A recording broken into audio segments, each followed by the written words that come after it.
LPG গ্যাসের জন্য দুর্ভিক্ষ পরিস্থিতি। সিলিন্ডার এখন বাজারে যে দামে বিক্রি হচ্ছে তার রীতিমতো ডাকাতি। এরই মধ্যে এলপিজি সংকটের বিষয়ে সরকার কিছু পদক্ষেপ গ্রহণ করার সিদ্ধান্ত নিয়েছে, কিন্তু তা কতটুকু কার্যকর হবে? ধরুন আপনার কাছে রান্নার সকল উপকরণ আছে, কিন্তু রান্না করতে পারছেন না গ্যাসের অভাবে। ঢাকার ফ্ল্যাট বাসায় লাকড়ির চুলাও নেই রান্নার উপায়। এমন অবস্থা চলছে দিনের পর দিন। এলপিজি গ্যাস দ্বিগুণ দামেও অনেক সময় মিলছে না। ঢাকায় এরই মধ্যে শুরু হয়ে গেছে এলপিজি গ্যাসের জন্য রীতিমতো দুর্ভিক্ষ পরিস্থিতি। দিশেহারা অবস্থা ঢাকাবাসীর। সন্তানের মুখে খাবার তুলে দিতে হিমশিম অবস্থা অনেক বাবা মায়ের। চারিদিকে যেন নীরব দুর্ভিক্ষের মতো পরিস্থিতি। আর এজন্য আমেরিকাকে দায়ী করছেন খোদ এলপিজি গ্যাস সংশ্লিষ্টরা।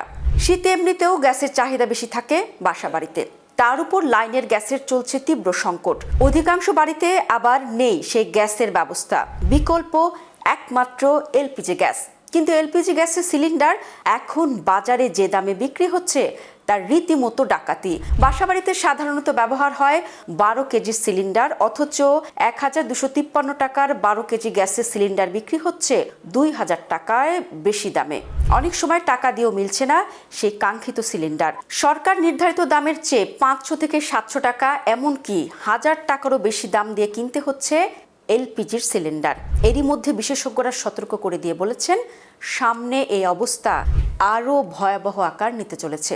এর পেছনের কারণ খুঁজতে গিয়ে পাওয়া যাচ্ছে নানা চাঞ্চল্যকর তথ্য।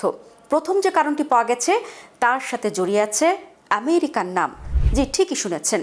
জানা গেছে বাংলাদেশে এলপিজি আমদানিতে ব্যবহার হতো এমন 29টি জাহাজ যুক্তরাষ্ট্রের বাণিজ্যিক নিষেধাজ্ঞার মধ্যে পড়েছে। এ কারণে জাহাজ পাওয়া যাচ্ছে না। জানা গেছে দেশে মাসিক চাহিদা 1,20,000 থেকে 1,30,000 টন, কিন্তু এখন সরবরাহ পাওয়া যাচ্ছে 90,000 টনের মতো। এলপিজি ব্যবসায় জড়িত 5টি কোম্পানি এখন নানা কারণে তরল এলপিজি আমদানি বন্ধ রেখেছে। তাদের জায়গায় অন্য কোম্পানিগুলো আমদানি করতে চাইলেও সরকার তা করতে দিচ্ছে না। আর এই কারণেই সংকট ভয়াবহ আকার ধারণ করেছে। যুক্তরাষ্ট্র বেশ কয়েকটি এলপিজি বাহী জাহাজকে নিষেধাজ্ঞা দেওয়ায় এলপিজির খরচ টনে $120 থেকে বেড়ে $180 গিয়ে ঠেকেছে। তাই এলপিজির দাম পড়ছেও বেশি। এলপিজি পাইকারিতে সরবরাহ করেন এমন প্রতিষ্ঠানের সঙ্গে সংশ্লিষ্টরা দাবি করেছেন, প্রায় 2 সপ্তাহ ধরে তারা স্বাভাবিক সরবরাহ পাচ্ছেন না। আগে এক চালানে কোম্পানিগুলো থেকে 12-35 কেজির 150 থেকে 200টি সিলিন্ডার পাওয়া যেত। এখন একই পরিমাণ চাহিদা থাকলেও পাঠানো হচ্ছে 15 থেকে 20টি। সরবরাহ না করার কারণ হিসেবে জানানো হচ্ছে গ্যাসের মজুত নেই।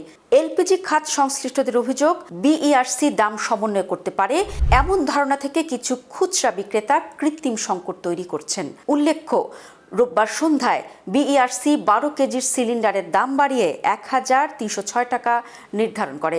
LPG operators association of Bangladesh লোয়াবের পক্ষ থেকে জানানো হয়েছে, শীত মৌসুমে জাহাজ ভাড়া বৃদ্ধি, ইউরোপে জ্বালানি ব্যবহারের চাপ এবং সরবরাহ ব্যবস্থায় কিছু সাময়িক বাধার কারণে পরিস্থিতির প্রভাব পড়েছে। তবে তাদের দাবি, দেশে এলপিজির বর্তমান মজুদ সন্তোষজনক রয়েছে এবং আমদানি পর্যায়ে কোনো সিলিং আরোপের বিষয় নেই। তাদের অভিযোগ খুচরা বিক্রেতাদের দিকেই। মজুদ ও সরবরাহ পরিস্থিতি স্বাভাবিক থাকা সত্ত্বেও মাঠ পর্যায়ে কিছু খুচরা বিক্রেতা সরকার নির্ধারিত মূল্যের চেয়ে বেশি দামে এলপিজি বিক্রি করছেন। এতে ভোক্তারা হয়রানির শিকার হচ্ছেন এবং বাজারে কৃত্রিম অস্থিরতা তৈরি হচ্ছে। এই অবস্থা অতিরিক্ত মূল্যে বিক্রি করা খুচরা বিক্রেতাদের বিরুদ্ধে অবিলম্বে কার্যকর ব্যবস্থা নিতে সরকারের প্রতি জোরালো আহ্বান জানিয়েছে সংগঠনটি। এরই মধ্যে এলপিজি সংকটের বিষয়ে সরকার কিছু পদক্ষেপ গ্রহণ করার সিদ্ধান্ত নিয়েছে, কিন্তু তা কতটুকু কার্যকর হবে তার ব্যাপারে এখনো নিশ্চিত নয় কেউ। চলমান এলপিজি সরবরাহ সংকট কাটাতে আমদানিতে ভ্যাট অব্যাহতি, স্বল্প সুদের ঋণ এবং ব্যাংকের ঋণপত্র এলসি খোলার প্রক্রিয়া সহজ করা সহ বেশ কিছু সাময়িক পদক্ষেপ গ্রহণে একমত হয়েছে সরকার ও এলপিজি খাতের স্টেক হোল্ডাররা। তাহলে দেখা যাক সরকার এবং স্টেক হোল্ডারদের নেওয়া পদক্ষেপ দিন শেষে সাধারণ মানুষের জন্য কতটা উপকারে আসে।